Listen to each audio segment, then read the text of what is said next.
নমস্কাৰ। ৰাজবংশী ভাষাৰে এটা কবিতা লিখা হৈছে। তাৰেই এই কবিতা মই পাঠ কৰিবলৈ ওলাইছোঁ। অনুগ্ৰহ কৰি শুনিলে নিশ্চয় সুখী হ'ম।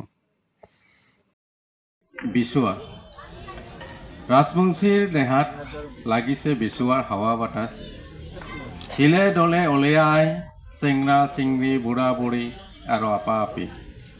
বৰ গাছেৰ তলত নাচিবা যাংছ, কুৰচান হুদুমেৰ তালে তালে জাতিৰ মান ৰাখংৰ। আমাৰ কৃষ্টি আমিৰাই ধৰিয়া ৰাখিবা লাগিব, পাতানি আংচা পিন্দিয়া একেলগে নাচংছ। আমাৰ সৃষ্টি আমিৰাই কৰিবা লাগিব, আমাৰ ভাষা আমাৰ সংস্কৃতিক লৈয়া আমিৰাই গৰ্ব কৰিবা লাগিব। নিজেৰ ভাষাত লাজ নাই, নিজের জাগাত ভয় নাই, নিজের কামত কাঠা নাই, কোনো ঠাইতো আমার শঙ্কা নাই।